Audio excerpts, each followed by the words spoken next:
नमस्कार, मैं अशोक कुमार पांडे और स्वागत है आपका टीसीएच पर। कौन जीतेगा बंगाल? आसाम में बनेगी किसकी सरकार? केरलम में क्या होगा? तमिलनाडु में क्या होगा? ये सब 4 तारीख को पता चलेगा। इस बात को अंडरलाइन कर लीजिए। लेकिन 4 तारीख के पहले आपके सामने आ जाते हैं ढेर सारे एग्जिट पोल और हर एग्जिट पोल की अपनी अपनी कहानी। हालांकि एग्जिट पोल के बिना भी हमारे यूट्यूब पर कम से कम कुछ ऐसे लोग हैं जो कमरे में बैठे बैठे सरकार बना भी देते हैं और सरकार गिरा भी देते हैं। जिसकी सरकार उनको चाहिए होती है उसको पूर्ण बहुमत दिला देते हैं और जिसकी सरकार नहीं चाहिए होती है उसको एकदम से डाउन कर देते हैं और 3-4 दिन तक यह खेल चलता रहता है। जब रिजल्ट आ जाता है तो फिर सरकार गिराने पर कुछ दिन लग जाते हैं और सरकार नहीं गिरती है, लेकिन वीडियो तो चल ही जाते हैं, लोगों को पसंद होता है। जैसे मैं इस वीडियो में चीख चीख कर कहूं बंगाल में बन रही है ममता दीदी की सरकार, तो बहुत लोग खुश हो जाएंगे। लेकिन अगर मैं ये कहूं कि बंगाल में मामला फंस गया है तो लोग कहेंगे ये क्या बता रहे हैं, इसमें क्या होता है। लेकिन हमारी दिक्कत यह है कि हम उतना ही बताएंगे जितना हमें पता है। जो नहीं पता है उसको बढ़ा चढ़ाकर बताने वाले हम नहीं हैं। देखिए, बंगाल का चुनाव इस बार बहुत अलग चुनाव हुआ है। एसआईआर में जिस तरह से लोगों के वोट कटे हैं, उसके साथ साथ जिस तरह से सेंट्रल फोर्सेस को वहां पर लगाया गया है, जिस तरह से पूरी गोदी मीडिया भारतीय जनता पार्टी के पक्ष में लग गई है, बहुत साफ दिखाई दे रहा है कि अमित शाह ने इसको अपनी नाक का सवाल बना लिया है। पिछली बार भी मेहनत बहुत की थी, लेकिन पिछली बार चूक गए थे। अब मैं ये कह रहा हूं कि अगर इतना सब करने के बाद भी ममता दीदी की सरकार वापस लौट आती है तो यह हार सीधे सीधे अमित शाह और नरेंद्र मोदी की होगी। कल वहां रह रहे एक दोस्त से मैंने फोन पे बात की तो उन्होंने कहा कि बंगालियों ने ममता दीदी को निराश किया है। तो मैंने कहा कि यह भी तो मुमकिन है कि बंगालियों को ममता दीदी ने भी निराश किया हो। इतने दिनों से वो सत्ता में है, लेकिन बंगालियों को जो उम्मीद थी वो पूरी ना हो पाई हो, यह भी हो सकता है। और अगर ऐसा हुआ है तो अब बंगालियों को भारतीय जनता पार्टी से निराश होने का पूरा हक है। आप देखिए, दिल्ली में चुनाव हुआ था, आम आदमी पार्टी की सरकार हटी थी दिल्ली से और 2,500 रुपए महिलाओं को देने का वादा किया था भारतीय जनता पार्टी ने, लेकिन आज तक महिलाओं के खाते में 2.5 रुपया भी नहीं गया है। तो बंगाल में जो वादे किए हैं, अगर भारतीय जनता पार्टी सत्ता में आ जाती है तो वो कैसे और क्यों पूरा करेगी, ये सवाल आपके सामने है। वैसे एग्जिट पोल्स को देखा जाए तो ये नहीं कहा जा सकता कि बंगाल में ममता जी की सरकार जा ही रही है। अलग अलग, जैसे मैट्रिक जो है वो 125 से 40 दे रहा है टीएमसी को, 146 से 141 दे रहा है वो भाजपा को। अब मान लीजिए कि मैट्रिज वाला पोल ही देखते हैं और इसमें टीएमसी अपने हाईएस्ट यानी 144 पर पहुंच जाती है और बीजेपी अपने लोवेस्ट यानी 146 पर पहुंच जाती है, तो मामला फिर फंस जाएगा। सरकार किसी की नहीं बनेगी, हंग असेंबली होगी। इसमें जो अन्य 6 से 10 हैं, जिसमें कांग्रेस भी हो सकती है, सीपीएम भी हो सकती है, दूसरे हो सकते हैं, अगर इन्हीं पार्टियों के अन्य हुए तो वो तृणमूल को समर्थन दे देंगे, भाजपा को समर्थन तो देंगे नहीं। तो मैट्रिक जैसे पोल को भी अगर देखा जाए तो भारतीय जनता पार्टी की सरकार बन ही जाएगी, ये कहा नहीं जा सकता।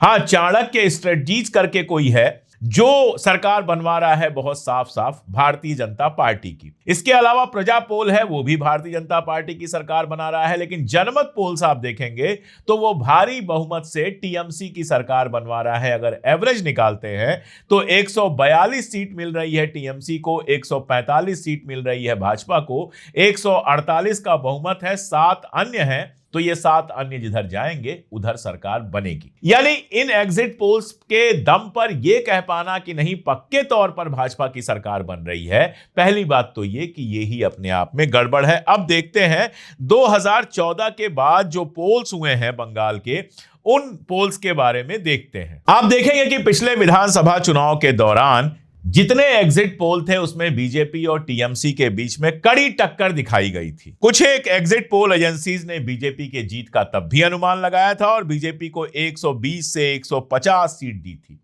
लेकिन जब रिजल्ट आता है तो सब पलट जाता है। टीएमसी जीतती है 213 सीट और बीजेपी केवल 77 सीट पर रह जाती है। यह तो केवल बंगाल का मामला है।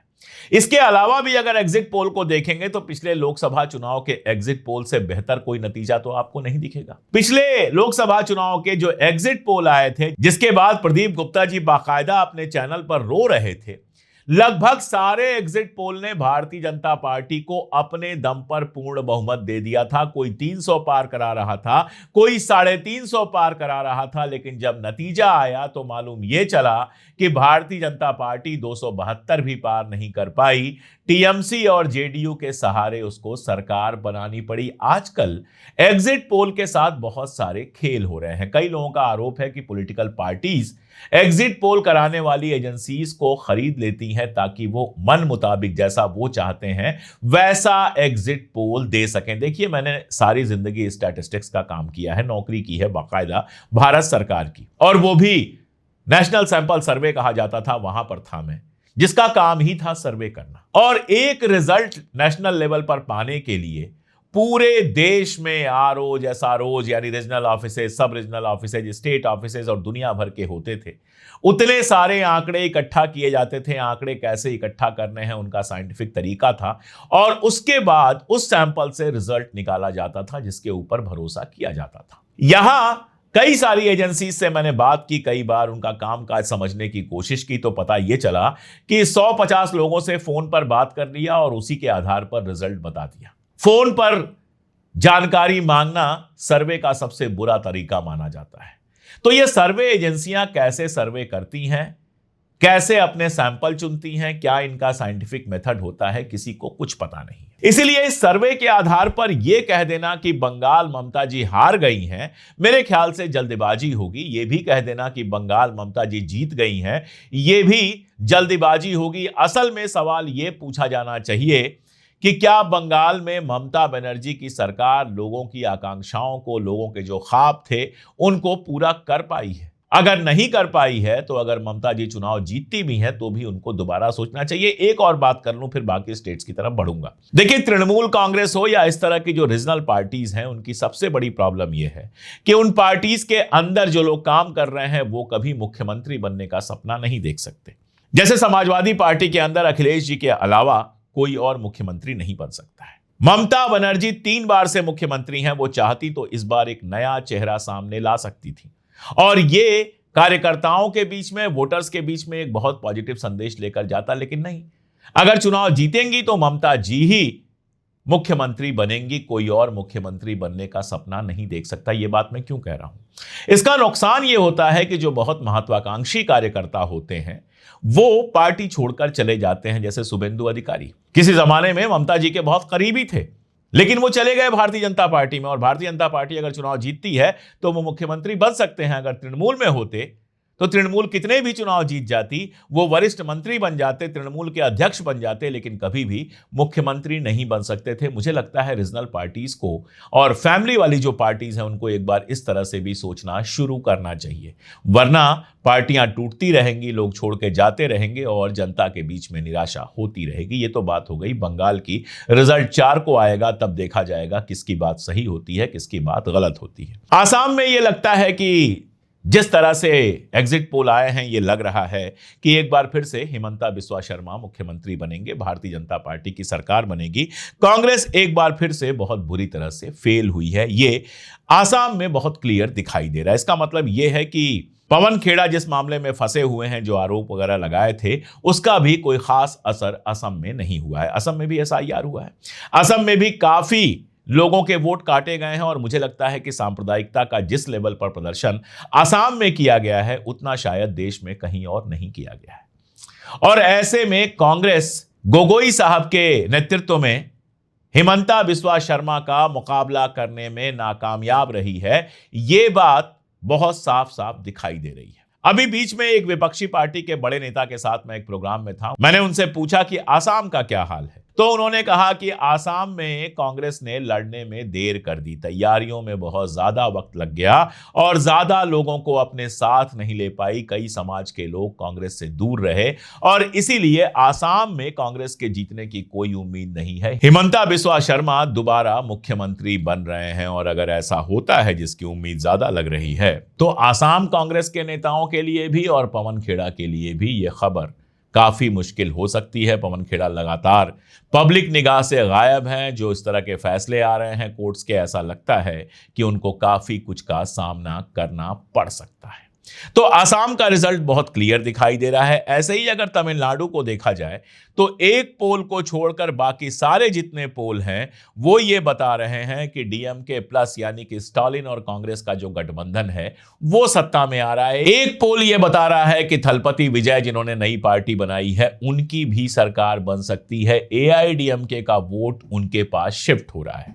क्या होता है देखते हैं, लेकिन इतना पक्का है, बिल्कुल क्लियर साफ साफ दिखाई दे रहा है कि एआईडीएमके जो है जिसके साथ भारतीय जनता पार्टी गई है वो बुरी तरह से पिछड़ने वाली है। तमिलनाडु में भारतीय जनता पार्टी को कोई सफलता नहीं मिल रही है। अब अगर केरलम की बात करें, जिसको पहले केरला कहते थे, चुनाव के बीच में जिसका नाम केरलम कर दिया गया, उसकी बात करें तो वहां पर सरकार पलटती हुई दिख रही है। वहां पर यह लग रहा है कि कांग्रेस जो यूडीएफ जिसको कहते हैं, यूडीएफ जीतती हुई वहां पर दिख रही है, कांग्रेस और उसके सहयोगी। वहां पर लगातार मुकाबला यूडीएफ और एलडीएफ के बीच में रहा है और भारतीय जनता पार्टी लगातार वहां पर मुकाबले से बाहर रही है। लेकिन इस बार कई पोल्स का यह मानना है कि भारतीय जनता पार्टी को ठीक ठाक सीटें मिल सकती हैं। जैसे एक पीपल्स इंसाइट करके है जिसका कहना है कि एलडीएफ को 58 से 68, यूडीएफ को 66 से 75 और अन्य यानी कि भारतीय जनता पार्टी भी इसमें शामिल होगी, इनको 10 से 15 सीटें मिल सकती हैं। पिछली बार लोकसभा में